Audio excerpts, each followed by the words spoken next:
But today we've got something they didn't have in Bible times. We've got chemicals. We've got electromagnetic fields. There are people getting incredibly ill who are living under big telephone wires. Did you know that the electromagnetic field under those huge big wires is 500 times what usually is?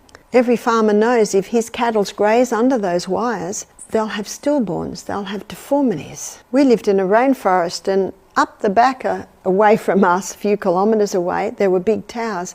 And my children would go on hikes up there because underneath the wires, the plants grew all strange. We have everlasting daisies. They're called everlasting daisies because they're a little bit like straw.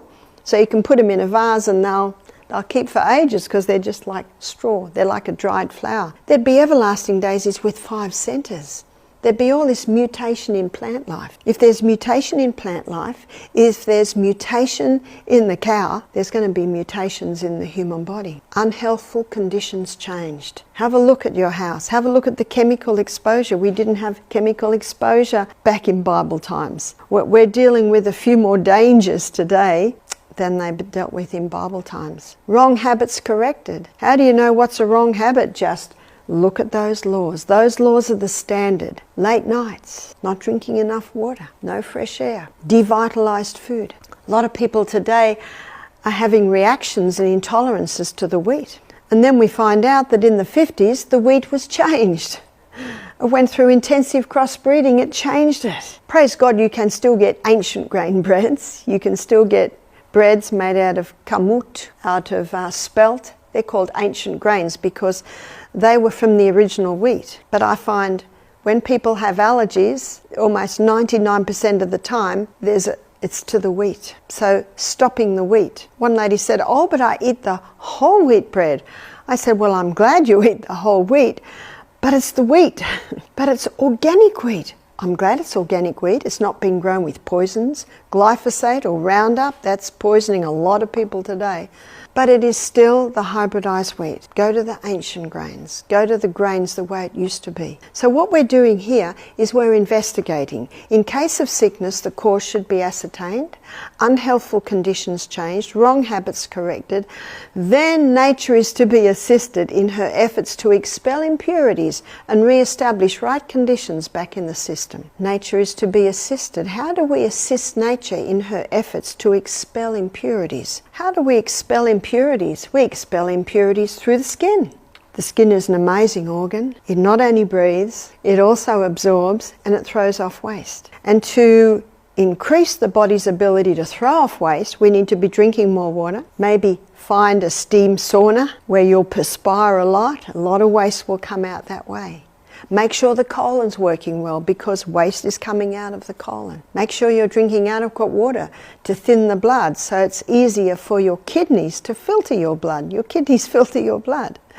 Make sure that you're stimulating your vacuum cleaner system every day. Did you know you have an internal vacuum cleaner? It's the lymphatic system. What stimulates the lymphatic system is rebounding, those little mini trampolines. All should become intelligent as to the human frame and how to keep it in the condition necessary to do the work of the Lord. This is what I'm sharing with you now. We need to know about that body. If you don't know how the body works, then you cannot know how it heals. So that's square one. All should become intelligent as to the human frame. Every single person. When I was 18 and it was time to get my license, my father told me I could not get my license until I'd learnt how an engine works. I was not happy because my girlfriends didn't have to learn how an engine works before they got their license. But doesn't it make a lot of sense? I see the sense in it now. I didn't then. I remember sitting with my dad every night where he'd explain how the engine works. I can remember something about spark plugs going off, causing pistons to go up and down. I think he'd be very proud to hear that I still know those little bits and pieces. How much more important to know something about the house that we're living in. God designed the body to heal itself. It is a self-healing organism. And it will heal itself if you give it the right conditions. So going back to page 127 of the Ministry of Healing, in case of sickness, the cause should be ascertained, unhealthful conditions changed, wrong habits corrected. Then nature is to be assisted in her efforts to expel impurities and re-establish right conditions back in the system. It is important both to understand the principles involved in the treatment of the sick and have a practical training to enable one rightly to use this knowledge. How do we get the practical training? I'll tell you how I got the practical training. I started to do it on myself. I started to do little bits on my children. There are books out there that tell you what herbs are and what you can use them for. There are books on natural remedies as to how to make them, how to apply them, when to apply them. So when the Ministry of Healing says it's important both to understand the principles involved in the treatment of the sick, there's your anatomy and physiology. Every home should have an anatomy and physiology book. Go to the nurse's or the doctor's second-hand shop and you'll get the anatomy and physiology book from 10 years ago for a quarter of the price that they're sold for new. Start to read about your kidneys. Start to read about your colon, your skin. Now there might be some things in there you don't understand, but you can just do what I did. I would read and didn't quite get that bit. Yes, I understand that bit. The more you read, the more you will begin to understand. It is important both to understand the principles involved in the treatment of the sick and have a practical training that will enable one rightly to use this knowledge. Dr. Kellogg wrote many books on hydrotherapy, and that was one of the first books that I got. Vance Farrell, he's a writer who put together Healthy Living, and it was a book that the first part of the book was Ministry of Healing, and the second part of the book was Dr. Kellogg's water treatments. That was one of my first books, so that must have come out in maybe the 70s. Yeah, I think about the 70s.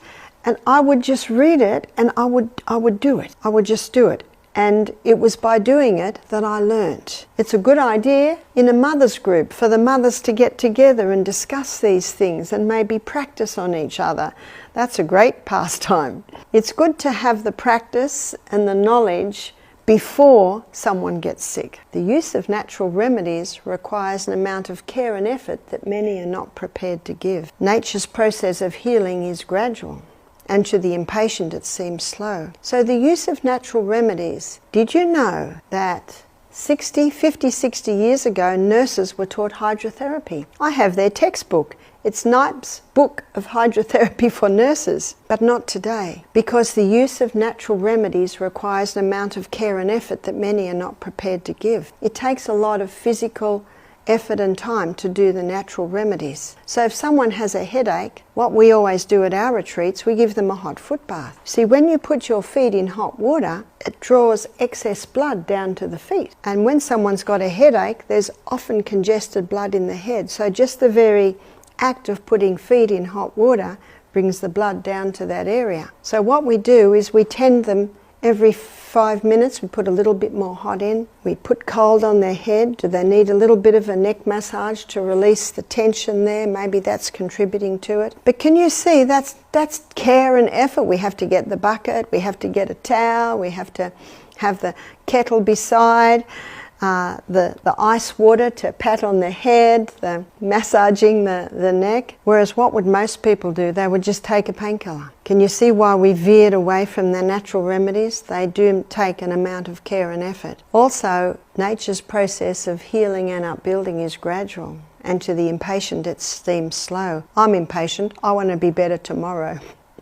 But it takes time. It takes time, and there are some lovely Bible verses that I share with people to encourage them to give it time. And one is found in Galatians 6 verse 9. Let us not be weary in well-doing, for in due season we will reap if we faint not. Just keep going. Also, Hebrews chapter 10 verses 35, starting at 35, cast not away therefore thy confidence, in the which is great recompense of reward, for ye have need of patience, in that after you have done the will of God, you might receive the promise. For yet a little while, and he that shall come will come and will not tarry, for the just shall live by faith. If any man draw back, my soul shall have no pleasure in him. But we are not of them that draw back under perdition, but of them that believe in the saving of the soul. The just shall live by faith. We need to have faith in this body, that God put in it an ability to heal itself, and it will heal itself if you give it the right conditions. It takes time. Just as a baby grows, just as a plant grows, so the body heals.